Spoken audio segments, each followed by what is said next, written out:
स्वागत है हमारे इस वीडियो में।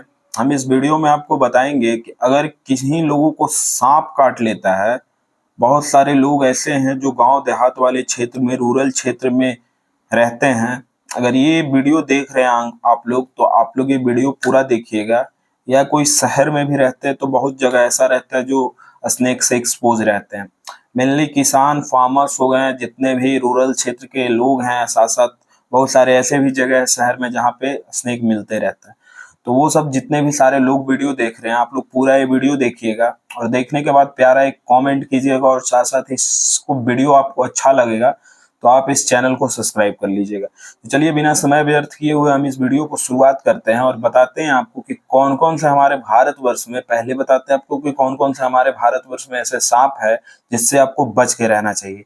जिसमें हम पिछले वीडियो में डिटेल्ड वीडियो बता चुके हैं, लेकिन इन शॉर्ट में आपको हम बता देते हैं कि कौन कौन से स्नेक हैं जो कि हमारे भारतवर्ष में पाए जाते हैं और वो हमें जनरली काटते हैं। तो इंडिया में मेनली 4 स्नेक हैं जो कि मेनली ज्यादातर मिलती है और सबसे ज्यादा कट करती है। ऐसे तो स्पीसीज है जो स्नेक के वो 300 प्लस है, लेकिन जो सबसे ज्यादा जहरीले है, जो हमारे इन्वायरमेंट में सबसे ज्यादा जो पाए जाते हैं और जो मेनली जो सबसे ज्यादा मोर्टेलिटी और डेथ देखने के लिए मिलता है, वो ये 4 स्नेक से ही मिलता है। तो पहला जो स्नेक है वो इंडियन कॉमन करेट है, जो कि आपको पता ही होगा। ये इस तरीके से देखने के लिए मिलता है और ये जनरली आपको अगर व्हाइट भी होता है, इसके वाइट से आपको पता नहीं चलेगा कि आपको कहाँ काटता है, क्योंकि ये जहाँ काटता है वहां पे कोई स्क्रैच या कोई ऐसा कुछ चीजें देखने के लिए नहीं मिलती, क्योंकि इसका जो टीथ जो रहता है वो बहुत ही शार्प रहता है। इतना शार्प रहता है कि अगर आपको कहीं कट भी करता है तो ऐसा आपको लगता है, फील होता है कि कहीं आपको मच्छर काट रहा। तो ये हो गया इंडियन कॉमन करेज, जो कि सबसे ज्यादा जहरीला है। सेकंड नंबर पे रसल वाइपर आ गया, जो कि सबसे ज्यादा जहरीला है। और ये जो सांप है इसका पहचान इस तरीके से कर सकते हैं, और इसमें जो जहर पाया जाता है, बताए थे आपको कि हीमोटॉक्सिन नाम का एक जहर पाया जाता है जो आपके ब्लड वेसल्स, वैस्कुलर सिस्टम को अफेक्ट करता है। थर्ड जो स्नेक है वो है कोबरा। कोबरा जो स्नेक है वो जनरली सभी जगह देखने के लिए मिल जाते हैं। इंडिया में तो स्पेशली बहुत ज्यादा लोग जानते भी हैं इंडियन मूवीज के कारण, क्योंकि इंडियन मूवीज में सभी जगह कोबरा को बहुत स्पेशली दिखाया जाता है। और in the name of Hindu, मतलब हिंदू लोग के लिए ये एक स्पिरिचुअल ये भी है, ताकि वो पूजा भी करते हैं नाग देवता के नाम से। तो कोबरा ये हो गया। और जो फोर्थ स्नेक है वो सॉ स्केल्ड वाइपर है, जो कि वाइपर का ही स्पीसीज है। और ये भी कार्डियोटॉक्सिक और वैस्कुलर टॉक्सिसिटी बनाती है, जो कि आपके ब्लड वेसल्स और आपके ब्लड को क्लॉट करने का काम करता है। तो ये 4 तरीके का जो सांप है जो भारतवर्ष में मेनली मिलता है। अब रिस्क फैक्टर बताते हैं आपको कि सबसे ज्यादा किनको रिस्क है ये सब सांपों से। तो देखते होंगे कि मानसून का जब सीजन आता है तो उसमें सबसे ज्यादा बारिश होती है, और उस समय जब सीजन होता है वो मीटिंग का सीजन होता है स्नेक का, मतलब कि उस समय उनका मीटिंग चलता है। मीटिंग चलने के बाद वो बच्चे देते हैं, तो मीटिंग सीजन में वो काफी एक्टिव होते हैं। तो जो रेनी सीजन है उसमें जो फार्मर्स, जो किसान जो चावल उपजाते हैं, उस समय खेतों में सबसे ज्यादा उनके पैर पड़ जाने के कारण उनको बाइट होता है। और बाइट जनरली फिर उसके बाद आप देख सकते हैं कि जिनका घर मट्टी का बना हुआ है, जिनका घर में ज्यादातर जो कमरे हैं वो एक्सपोज है मट्टी से, तो उनके लिए ज्यादा खतरा, ये ज्यादा एक्सपेक्ट रहता है, क्योंकि वो मतलब स्नेक निकलने का ज्यादा चांस रहता है।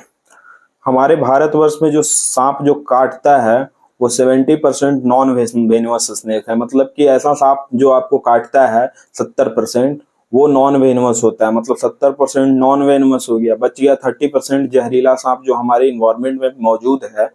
उसमें से भी जो अगर सांप काटता है, अगर जिस समय सांप आपको काटने लगे, तो किसी लोग को काटने के कारण पेन, तो उस समय पेन के कारण वो अपना जहाँ पे वो काटता है वो जगह हटाने के कारण उसका वेनम सही सही तरीके से हमारे ब्लड वेसल्स में और हमारे मसल्स में जा नहीं पाता है, हमारे मसल्स के फेसिया में जा नहीं पाता है।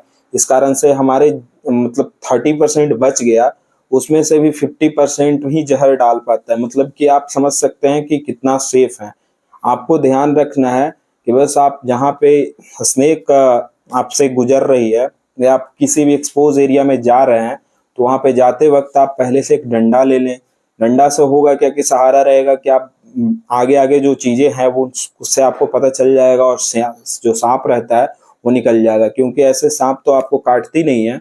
जनरली आपका पैर या कहीं पे आपका जो एरिया इन्वॉल्व होता है जिससे आपका सांप के ऊपर पड़ता है, तभी वो स्नेक बाइट होता है। तो इस चीजों से आपको बच के रहना है। बताते हैं आपको कि कितने तरीके का वेनम है जो हमारे बॉडी में सांप जो है वो हमारे बॉडी में इंजेक्ट करता है। जब सांप काटता है तो वो वेनम हमारे शरीर में डालता है। तो ऐसे 2 तरीके का जो वेनम है वो हमारे शरीर में मेनली ये सब 4 स्नेक बाइट अगर होता है तो आता है। पहला तो होता है न्यूरोटॉक्सिक वेनम और दूसरा होता है कार्डियोटॉक्सिक वेनम। न्यूरोटॉक्सिक वेनम मतलब होता है क्या कि आपको न्यूरोलॉजिकल सिम्पटम देखने के लिए मिलता है, जिसमें डिजनेस, चक्कर आना, धुंधलापन और भी बहुत सारी चीजें देखने के लिए मिलता है। आपको लगेगा कि 2-4 सीन दिखाई दे रहा है आंख के सामने अगर देखते हैं तो। और साथ साथ आपको वोमिटिंग, मेनली सिम्टम जो है वो यही दिखती है शुरू में। फर्स्टली जो है इसी से पता चलता है कि स्नेक बाइट हुआ है और न्यूरोटॉक्सिक वेनम आपके शरीर में आया है। न्यूरोटॉक्सिक वेनम करता है क्या कि आपके शरीर को धीरे धीरे पैरालाइसिस करता है और आपके जितने भी इंपॉर्टेंट मसल्स होते हैं उसको ये पैरालाइज करके डेथ करने का काम करता है। दूसरा जो वेनम होता है वो होता है कार्डियोटॉक्सिक वेनम। कार्डियोटॉक्सिक वेनम में आपके जितने भी ब्लड वेसल से लेकर के आपके हार्ट को इन्वॉल्व करता है, जिसमें रीनल फेलियर जैसे चीजें देखने के लिए मिलता है। रीनल फेलियर मतलब किडनी फेल हो जाता है और साथ साथ बहुत सारे ब्लड वेसल जो होते हैं उसमें ब्लड क्लॉटिंग होने के कारण बहुत ज्यादा सीवियर कंडीशन में स्ट्रोक जैसे चीजें भी देखने के लिए मिलती है, जिसमें कार्डियोटॉक्सिक वेनम मिलता है। कार्डियोटॉक्सिक आपको बताएं जो रसल वाइपर है और स्वॉस्केल वाइपर है उसमें ये चीजें देखने के लिए मिलती है। अब बताते हैं आपको कि अगर ये सब सांपे अगर आपको काटती है तो आपको क्या करना है। तो आपको एएसवी जो इंजेक्शन होता है वो लगाना पड़ता है। एएसवी मतलब होता है एंटी स्नेक वेनम, मतलब कि जो स्नेक आपको काटा है उसके अगेंस्ट में ये वेनम जो है वो काम करता है। अब एंटी स्नेक वेनम आपके जितने भी जो प्राइमरी हॉस्पिटल्स हो गए, जो आपके हेल्थ केयर हॉस्पिटल है जैसे सीएचसी हो गया, पीएचसी हो गया, ये गवर्नमेंट जो होती है हर एक स्टेट की गवर्नमेंट वहाँ पे बहुत ज़्यादा फुलफिल करके रखती है ताकि कहीं भी ऐसे सीवियर केस अगर आती है तो आपको बचाया जा सके। तो आप जनरली जाएं जहाँ पे आपका प्राइमरी हेल्थ केयर सेंटर है, वहाँ पे आप अगर तुरंत चले जाते हैं तो आपके जान जाने का खतरा जो है वो कम जाता है। और जितना जल्दी आपका एंटी वेनम लग जाता है उतना ही आपके जो ऑर्गन है पैरालाइज होने से और ऑर्गन सड़ने से बचने लगता है। अब बताते हैं कि एंटी वेनम जो है वो तैयार किस तरीके से किया जाता है। तो तैयार करने के लिए जो सांप का जिस जहर का एंटी वेनम बनाया जाता है उस जहर को पहले कलेक्ट किया जाता है। कलेक्ट करने के लिए कलेक्टिंग ट्यूब होता है जिसमें एक सांप को लिया जाता है और उसका जहर को कलेक्ट किया जाता है। अब जहर को कलेक्ट करके उसको एक सैंपल तैयार किया जाता है और जैसे भेड़ हो गया, चूहे हो गए और भी ऐसे मैमल्स जो हो गए उसमें ये जहर को इंजेक्ट किया जाता है। इंजेक्ट करने के बाद उस जहर के रिस्पॉन्स में जिस जानवर में जहर डाला जाता है उसके रिस्पॉन्स में एंटीबॉडीज बनता है। एंटीबॉडीज क्या करती है कि उस जहर को न्यूट्रलाइज करने का काम करती है। उसके बाद होता है क्या कि जिस जानवर के शरीर में जहर रहता है उसमें जो एंटीबॉडी रहता है ब्लड या सीरम के थ्रू हम लोग उसको कलेक्ट करते हैं। कलेक्ट करने के बाद होता है क्या कि उस एंटीबॉडी को हम लोग आइसोलेट कर लेते हैं और उसी को हम एएसवी बोलते हैं, एंटी स्नेक वेनम। तो जिस सांप को लोगों को काटता है उस चीज को एंटी स्नेक वेनम लगाया जाता है। अब एंटी स्नेक वेनम जो एंटीबॉडीज रहती है, प्रिपेयर्ड एंटीबॉडी, वो डायरेक्ट ह्यूमन के बॉडी में डाल दिया जाता है। उससे होता है क्या कि जो स्नेक वेनम को वो न्यूट्रलाइज करने का काम करता है और उसको वैनिश करने का काम करता है आपके ब्लड से। अब आपको बताते हैं कि अगर आपको स्नेक बाइट हो जाता है तो आपको क्या नहीं करना है। अगर आपको स्नेक बाइट होता है तो आपको कहीं भी झाड़ फूक वाले के पास नहीं जाना है। अगर आप झाड़ फूक वाले के पास अगर आप जाते हैं तो आप अपना समय व्यर्थ कर रहे हैं। इससे आपके डेथ के चांसेस, मोर्टेलिटी के चांसेस और ज्यादा बढ़ जाती है। उससे बढ़िया आप कहीं भी है हॉस्पिटल चले जाएं, तो कहीं भी हेल्थ केयर सेंटर चले जाएं। अब आपको सांप अगर कोई काट लेता है तो उसके बाद आपको करना क्या है वो बताते हैं, मतलब आपको मैनेजमेंट बताते हैं। जनरल मैनेजमेंट हॉस्पिटल जाने से पहले आप इतना करके जाएं।